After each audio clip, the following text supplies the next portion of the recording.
Ladies and gentlemen, welcome to Chronicles of Hollywood History, past, present, and future. Welcome.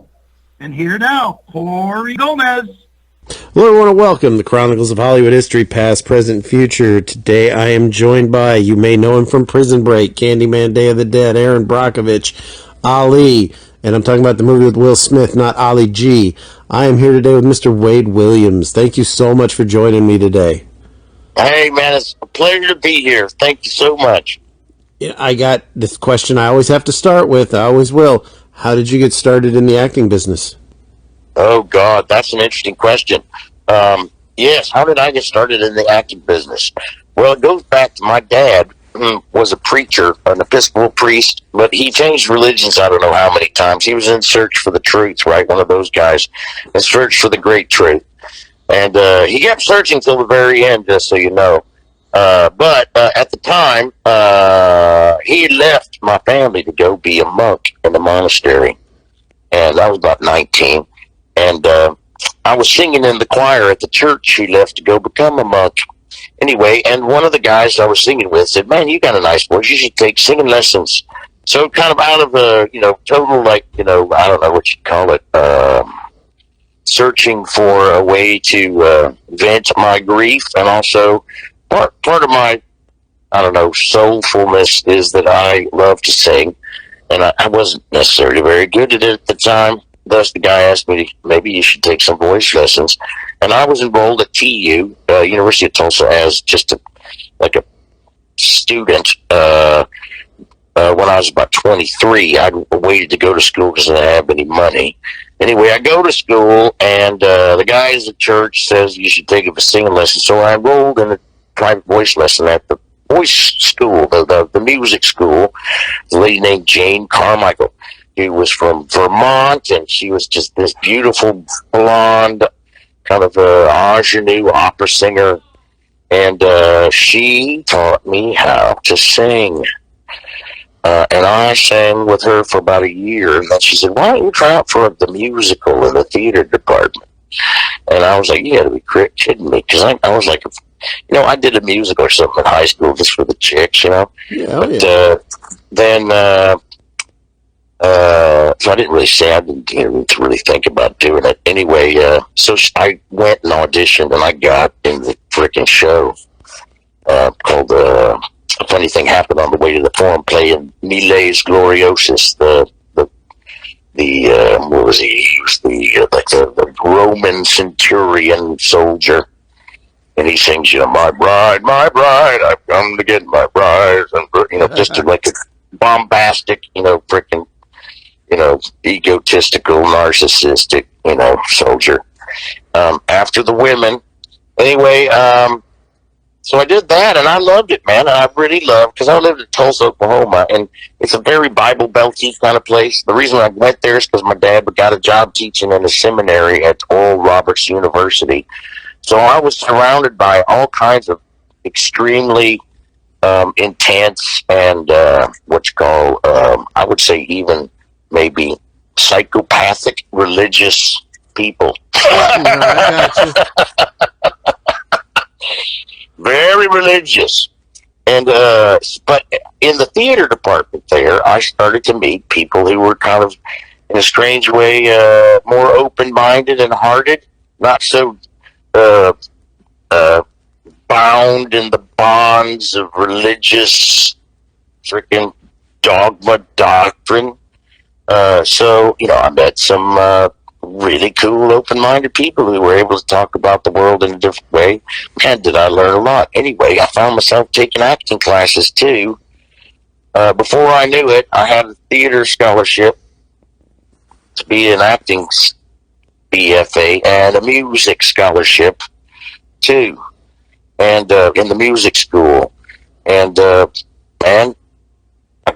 graduated somehow with the BFA in theater from the University of Tulsa, and I thought, what the hell am I going to do with this? How am I going to get a freaking job? Because I went to school to avoid, building fences and stuff, and, Gotcha. pouring concrete, you know what I'm saying? And doing bathroom tile work. That's the kind of shit all my other buddies in, Tulsa town were doing. or working in a restaurant. Anyway, those are great jobs, but I just knew that my back wouldn't be able to handle them until I, retired. Mm-hmm. Anyway, so little did I know about being an actor. Anyway, so I ended up saying, "Fuck, I better. What am I going to do?" So I went to graduate school, right, in case I couldn't get a job as an actor. Maybe I could teach. So I went to graduate school all the way through graduate school and college. I studied as a singer, a classical singer. But I loved musical theater the best. I had two professors there, three, including Jane Carmichael, Dr. Nancy Ivanovich and Dr. David Cook, who both went to KU and studied in that theater department. They were great actors, singers. Oh, my God. I love watching them do roles in musicals at the school there. They both inspired me about how a great musical theater performer, actor, singer had to be as good an actor as like a classical stage actor. And when you could do both of those things, man, it's just overwhelmingly wonderful and cathartic and stuff. Because somehow music and language and emotion and, I don't know, storytelling and some kind of strange, like, I don't know, oneness with the universe happens when you add music, words, somebody's voice, together, for me at least. Anyway, so I went to Rutgers. That was just a straight acting school. It's actually one of they're called professional actor training programs, which are kind of designed to funnel classically trained stage actors into the regional theaters across the country. Talking about like ART and Harvard, and then like the O'Neill Center, all the off-Broadway regional houses, and then you get Cincinnati Playhouse, Cleveland Rep, Denver Theater Center, those kind of places, and then you would make your money going in the regions and doing beautiful shows. So that's how I ended up being an actor. And I was lucky that when I got out of graduate school, I actually started getting some jobs. So I didn't have to teach. So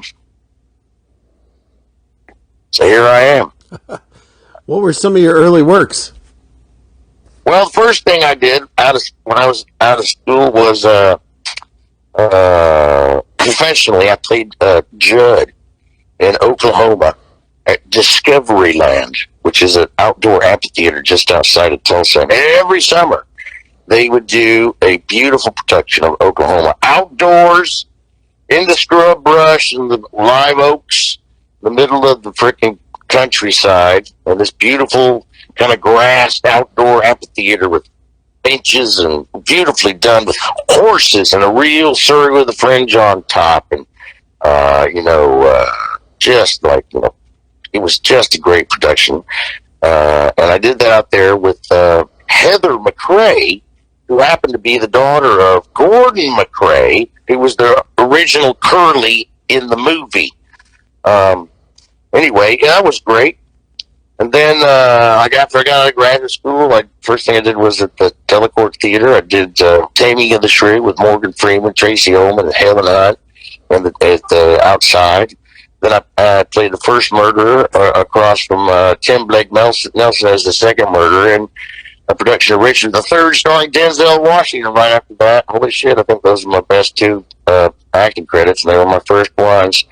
Anyway, then I moved on about a month or two later. I was on Broadway doing Les Miserables, playing a swing, where I understudied 14 different men's roles.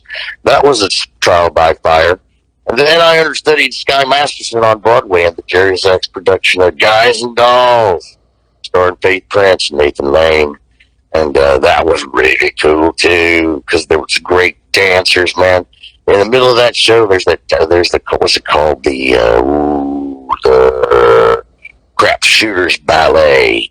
And that would stop the freaking house. I mean, I'm talking, they would, rounds of applause. They would get on their feet right at the beginning and then kind of settle down, stay on their feet. It would stop the show for 15 minutes worth of, so I was like, wow. I couldn't believe I was there. Anyway, then I just did theater. Just the Spider-Man with Cheetah Rivera. I understudied Valentine, the Raul Julia part. Mm-hmm. And then I did a Showboat with Hal Prince. That was, and then I did Ragtime in L.A. with Frank Galati. He was the director. You know, LaChance, freaking Brian Stokes Mitchell. I was a big music theater dude, but I can't dance at all. All I can do is stand there and sing. Anyway. And then in 1998, that's when I got to L.A. and I started to book TV and film gigs. One of your early TV, Branscombe always kind of laughs at me because I'm such a big fan of the show. You had a part on an episode of that classic PM entertainment show, L.A. Heat. That was my first freaking gig. What's a your stunt guy hired me. Well, it was a great show. I did it. I played a bad guy, of course, in the L.A. Heat. And one of the other bad guys with me was Ginger from frickin' Gilligan's Island, the lady that played Ginger. What was that? Tina Louise, right? Yeah. We were out in the frickin' desert, in frickin', where were we? Sun Valley. Bacon. We had to wear these like rubber Lincoln masks and these long black fucking overcoats. And the guy that directed, I can't remember his name. He was a stunt guy. I loved him. Anyway, and I learned, you know, that was like a 2-camera 16mm show I think it was just shown in Germany, right? Anyway, that was a great experience. I got a nice part playing a bad guy. And what a great introduction into like the real art of film and TV making, which is how you make something really fucking good with not much money. Yeah, because it had that foreign run before it got the the big run here in the States. Yeah, this was just like some kind of weird freaking thing sent in Germany. I never even saw it. Did it get a run here in the United States? Like 2 years after it ended, it finally did. And over in Germany, though, for a while, it was beating Baywatch. Dude, it was a big hit over there. Yeah, because it was awesome. It was just, what was the guy's name that directed? I loved him. He'll come to my branch kid would know him. Everybody knew him. He was so many different ones over the years. Oh, it was great. I just couldn't believe I was working with Tina Louise. I was like, my God, I've made it. I like the show. I mean, you got to have mad respect for a show that's so cheap. They edit in footage from their movies and make it look like a $5 million budget show. It's awesome. It was so much fun. We shot it, like I said, with like 2 16mm cameras. I think the whole crew. I mean, the director did a couple of stunt hits, car hits himself. I mean, it was great. It was just like, you take a bunch of instant coffee, right? You pour it in a cup, put some nice cream and sugar in it, you make it nice. You know what I'm saying? It works. I mean, I know. It prepares you for everything. You had a spot in an episode of Buffy the Vampire Slayer, too, another cult hit show. Oh, I did. That was an interesting one. That was one of the few auditions where they say he has to have this memorized. He'll have all this kind of Shakespearean speech. Yeah, General Gregor, Knight of Byzantium. That was a fun one. Oh, I love that show. That was the show that really kind of kick-started the whole episodic everything continues kind of thing. Yeah, the serial kind of stories, right? Yeah, I mean, where you gotta watch them in order. Yeah, I mean, like, I hate that in a way, but yeah, in the other same sense, no. I mean, it was awesome. I mean, it gave you something to look forward to every week. Yeah, I enjoyed doing that. That was a lot of fun. I got to ride a horse. That was the first time I rode a horse. I just sat on it, but I tried to look like I was riding it. Your big break, though, was, or not big break, but one of your biggest ones, you had that long run on Prison Break. Yes, well, that's what most people recognize me from. Yeah, that was a good one. That was a nice, steady gig. I was grateful for that. To me, it's like, I don't know. I'm not I'm just like a working stiff, right? I'm like your plumber in the neighborhood, right? You know, and I get to go in and mostly come in, and like, fix the toilet or, put in a new freaking, garbage disposal, you know what I mean? Hook your washer and dryer up. So it's just like a day's work, maybe a week's work, right? But when I get to like, go in and replumb a house and I get a steady gig for like, I don't know, that was 4 years. That was nice, let me tell you. And, I really had a great time doing that. I hope I did some good plumbing. Did you ever figure that the two main stars there would go on to become huge superhero stars nowadays on television on the CW? No, I've auditioned for those a couple of times. That CW thing up there, they did like 3 or 4 of those different ones, right? The Flash and the Arrow, and there's another one. Gee, what are those? Flash, Arrow, Legends. Both of them were on Legends. Both of them were on the Flash, and then now there's Supergirl and Stargirl and Black Lightning. It's like a whole week's worth of them now. Black Lightning. Yeah, I have a friend on that. She plays the evil scientist, the evil I can't remember. Jennifer Riker. Okay. Yeah, she loves that. Yeah, man, I auditioned, but I never got one. I don't know why. You got to keep trying because you've done voice work in a lot of DC cartoons. Yeah, I've done a lot of, mainly Warner Brothers. The Batmans. I've done the Batman. Was that what they have? Did they have the rights to the DC Warner Brothers? I don't know. Yeah, that's what it was. With Andrea Romano, she's the best. And they're kind enough to always mail them to me to review. So yeah, you had Red Hood, The Dark Knight Returns 1 and 2, Superman. You had a bunch of them. Yeah, she kept me working. That was all Andrea. She just would call me. Hey, what are you doing? And I forgot the first one when I was in Prison Break. She called me about doing Avatar: Last Airbender. Of course, I played the warden of a prison. And after that, she said, "Hey, I like you, man. You want to do some more?" I said, "Sure." And then every year or two, she'd call me and say, "Well, I want to do one." And I said, "Heck yeah." I love doing that stuff. I especially love her, Andrea Romano. Anyway, she's great. Do you like doing the voiceover work in those cartoons? Oh, yeah, I love it. So much fun. Have you ever done anything like that? Oh, God, no, I wish. Oh, God, it's fun. You don't know what it's going to look like. Sometimes they might give you a little picture, kind of like a little sketch of what your character might look like. Yeah. But most of the time, you just get the script, you go into this studio with all the other cool voiceover actors. My God, I've got to work with some great folks with that. And you go in there and you just start reading, right? And Andrea, tweets you left, right, up, down, and man, they do a great job with those. I really love those. Those are fun. Yeah, they've got to be the most fun thing in the world to do. Well, it's weird because, it's all kind of in your mind, sometimes you're just there by yourself and somebody else is, maybe the director or somebody's reading the lines along. But most of the time, Andrea had everybody there. Mm-hmm. So whoever you had a scene with, you actually got to act with. But your kind of eyes and you have to be very careful.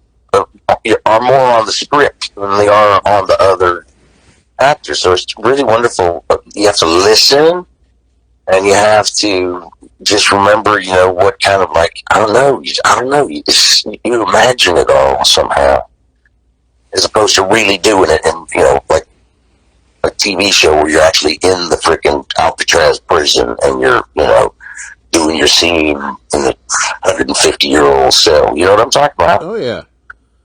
Now, do you have a preference when it comes to say television, film, or voice work? No. A gig is a gig is a gig. Thank you, God. Thank you, God, for this gig.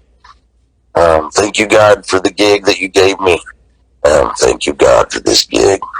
What's been your favorite movie you've worked on? Ooh, all of them. I don't have a favorite. They've all all been great experiences. That's what I think of them as now, because a lot of times you do a movie or even a TV show, it never even freaking comes out. Yeah. So I just love the experience. You know, I feel more. Yeah, it's the experience of getting with all the folks and trying to make something good. You know, and fun. And it's always, the yin and the yang. It's always, the greatest joy and the deepest freaking agony as you're going through that process. But that's the beauty of it, What was Venom like? Oh, that was an interesting one. I get a call. They want you to do a day on Venom. And I was like, what's Venom? And they're like, well, they're shooting it in Atlanta. It's a movie. I'm like, okay. So they fly me out to Atlanta, and my niece lives out there. So I was there for just one day. Get in.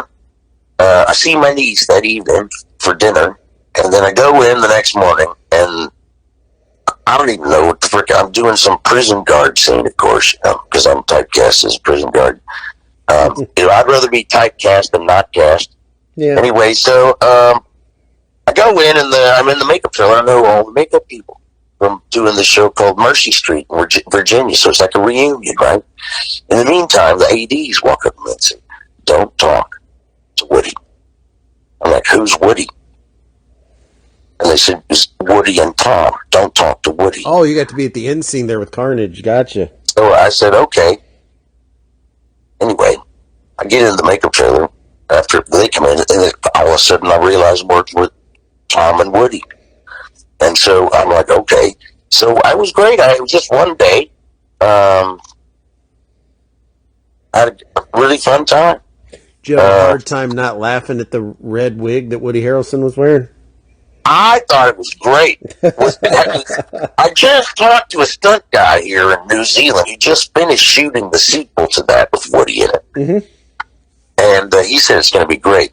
But also, too, the director, the reason why I got it was because I know Ruben Fleischer, the director. I had done a couple of things with him before, so it was out of the blue. So I got to work with a friend. That was nice. And I also really liked Tom. He and I got along really nice. And Woody was a lot of fun, man. We were singing Reverend Al Green together by the end in the makeup trailer.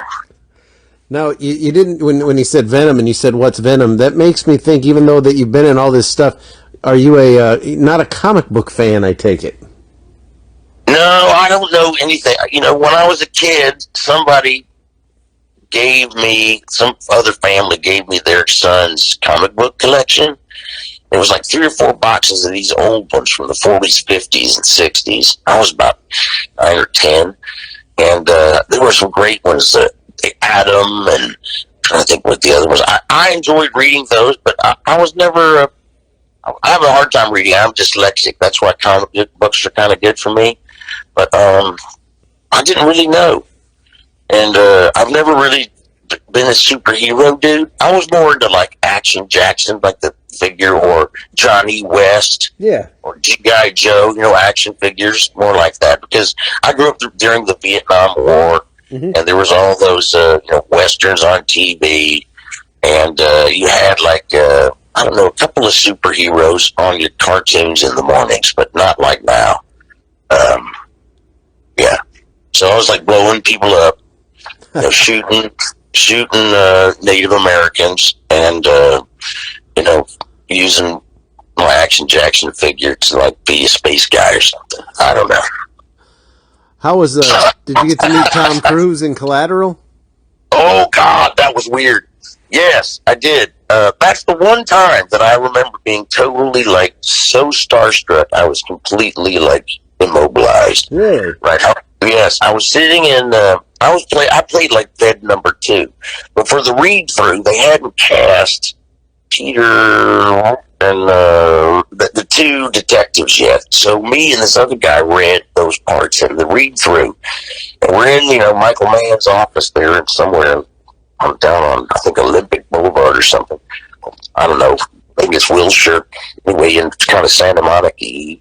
And in walks Tom Cruise and Jamie Foxx. They sit right across from me and this other guy, and they introduce themselves. And I'm like, "Hi, Jamie," and then Tom goes, "Hi, I'm Tom." And I just looked at him and just totally my brain freeze, my body freeze, and all of his like past roles as I was growing up were like flashing through my mind, like, you know, was it Days of Thunder, Risky Business, frickin' what's the other one? The one where he plays the airline, the fighter pilot. Top Gun, and I was just totally frozen and like starstruckness. And he starts waving his hands at me like, hello, are you there? Are you there? I was like, must have been having some kind of weird kind of stroke. Anyway, he finally brought me out of it, and I was like, hi, how you doing, man? I'm a big fan, you know, all that crap. And then, but he was great. I loved him. First of all, just so you know, I'm 5'10". He's the same size as me. He's not short. And he's also a really, really nice person. I don't care what anybody has read in the papers, or it's all, you know, propaganda. Maybe any publicity is good publicity, and maybe it's easier to get bad publicity sometimes. Anyway, he was a great guy to me, and he ain't short. Just so you know. Tell us about Three from Hell. Three from Hell. Oh, that was another one. I get a call from my agent, and I was telling you about the one producer that I mentioned, and I hear that there's an offer for me to do this shit movie called Three from Hell. It's a Rob Zombie film, and I'm like, I don't want to do that. I don't want to do a freaking horror film, you know. Anyway, so and it was only a day's worth of work, and anyway, but I was living in this apartment next to these two gals who were both in the business. And I mentioned to one of them that, I got an offer to do this freaking Rob Zombie film, but I turned it down. She goes, "You're in a Rob Zombie film?" I said, "No." And she goes, "You got to do that. He's cool, man. So I didn't even know about Rob Zombie until this gal told me what a cool dude he was. And so then she told me about her friend who is trying to get into the horror movie business. And I said, all right, I'll do it. And so that I can take your friend to the rap party. So I did one day on it. I found out with my friend, the producer that was doing it. I met Rob Zombie. We had a great time. I loved it. And by then, of course, I'd watched a few Rob Zombie movies. I was like, where the hell have you been, Wade? This guy's great. And all the great music. So, thank goodness for my next door neighbor. I would have been sitting at home watching fucking Netflix instead of shooting that movie. And got to go to the rap party, and her friend got to go too, and ended up getting a job out of it. So, it's a win-win. Yeah, I like his stuff. I mean, and the one thing I'll admit is, like, sometimes you put on one of his movies and you look at the soundtrack, it's like, Rush, the Doobie Brothers, Leonard Skinner. All of his friends just give him their music, of course. It's weird because, like, I'll be the one that looks at him like, how in the fuck is this music gonna play in this movie? And he matches it so perfectly. It's like, wow. I mean, I give him all the credit. I mean, he knows how to make that stuff flow good. It's a little bit weird at times, but... Well, I gotta say, who else gets that? You know how much that music would cost to put in some movie if I was going to make a movie and I wanted a Doobie Brothers track? It'd be double the budget of the film. Yes, if I wanted to get, Guns N' Roses, and that would be, that's like you could do like a full feature film for how much just that one song would cost. Yeah. You know what I'm talking about? So, Rob Zombie. Hallelujah. Now, I say, you've got clout, and you can just be like, Rush, I need some songs. Like, okay, I mean, that's, and I guess that's better than, like, if it was the typical, like, I'll just use all my music in this film, which that's what I would probably do because I have a huge ego. But, like, half of his movies, he doesn't even have his own songs in. I think that's what makes it even equally as cool. Well, he's just like a cool dude. I had a great time with him. I came in, I had an idea, because I was playing some, like, a parole guard. Again, another prison theme. Thank you, oh casting gods of the universe. Anyway, but he was just like sitting there talking about, parole and the crazy chick. And I thought, I got to do something different. So I decided the guy had like a nosebleed or a bad cold or something. So I just, acted like I was like, he loved it. And I loved working with him. And it was just, the whole crowd was just wonderful. And the lady that played the prison guard is freaking, what's her name from he has everybody in there. You don't recognize them. What was her? She was in freaking E.T. She was the mom in E.T. Dee Wallace. Yeah, she's freaking great. Anyway, and I had no idea who she was. She was like, she looked like a kind of a they/them prison guard lady coming in. And I was like, my God. And then I saw her at the rap party. She's freaking beautiful. Anyway, what a life I live. Gotta tell you. You ain't kidding. And now you're, I know you can't talk about it, but you're over in New Zealand working on some stuff now as we talk. Yes, I'm doing a really cool Netflix show, you guys. I can't tell you what it is because I signed a non-disclosure agreement. But you gotta watch it. I think it's gonna be kick ass. But I can't tell you what it is. So don't ask me. I won't. Netflix become the juggernaut there. They've got all these Emmy award-winning TV shows. They got all these movies coming out. I mean, they're slowly creeping up on the big studios. Oh, they're those big studios. They're struggling to find their footing. While Netflix is just like, they might as well just jump on the frickin' what do you call that? The treadmill. Yeah. Or what do you call that? And when you're in the airport and you get on the thing that just drags you along. Yeah. What is that? The stair. I know what you're talking about. The elevator thing. Yeah. Yeah. You might as well just jump right on and just get used to it. Because those four dudes, those four entities, ABC, CBS, NBC, Fox. It's a whole new world, as Shakespeare would say. Yeah, and my God, they signed Adam Sandler to like an 8-picture deal. They're great. Also, a lot of people say that working for Netflix that they leave you alone. They don't micromanage your show like the networks do. So I think the creatives, at least until now, have been saying that they're great. They just you give them your idea, you make the pitch, they pick you up, and they you shoot 13 episodes. They don't just do like one pilot. They do the whole, give you a shot, right? Yeah. And they leave you alone. So there you go. We'll watch it when you send it to us. We'll watch it when it airs. Yeah. That's cool. It's like, I don't know, getting final cut for a movie if you're a director. Who gets that? So, it's really nice. What, 10, 12 years ago, they were just the company that would, you'd get, DVDs in the mail that were full of scratches, used as coasters to watch, and now they're a streaming giant. I know, but you know what? They're what made Prison Break a big hit. Because when we were doing Prison Break, I had gotten Netflix to see what was up. Netflix and Apple TV. And we were worried when Prison Break was shooting, when people started watching it. We were kind of disappointed because it is a serial show, and they don't usually syndicate serial shows. They do the ones where you have, freestanding episodes, typical episodic television, like a hospital show where you have the beautiful patient and the beautiful doctor, or the sad patient and the caring doctor, and then at the end, you have a resolution, and it ends one story, one episode. Whereas you're talking about Buffy, right? Same thing. Mm-hmm. Anyway, we thought they weren't going to syndicate it. We were just going to get the cash money for this gig. We were all grateful. But then Netflix happened, and it was like a huge binge show. Right? People would watch every episode. They do one season, 24 hours straight. Well, that's how I watched it. I didn't want to wait every week to see what screw the guy was gonna untie off a fucking chair to get out of jail. I wanted to watch it, and I wanted to get my watching of it done. I didn't want to wait, 8 months to see how he gets out of jail. I wanted to see it in a couple days. It's an instant gratification culture, isn't it?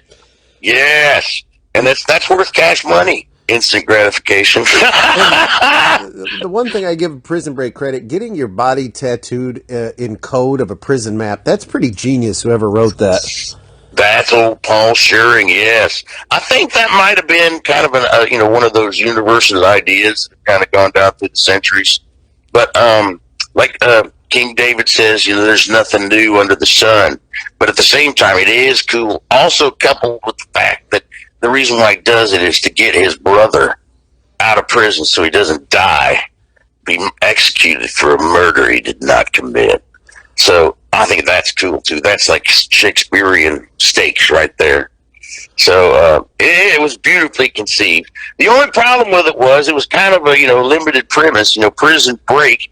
How many times can you break out of prison? Yeah, you got to break out, then you go on the run, and then it's kind of like, and now you got to get arrested again. Now you got to break. Yeah, it's kind of like, well, he broke out.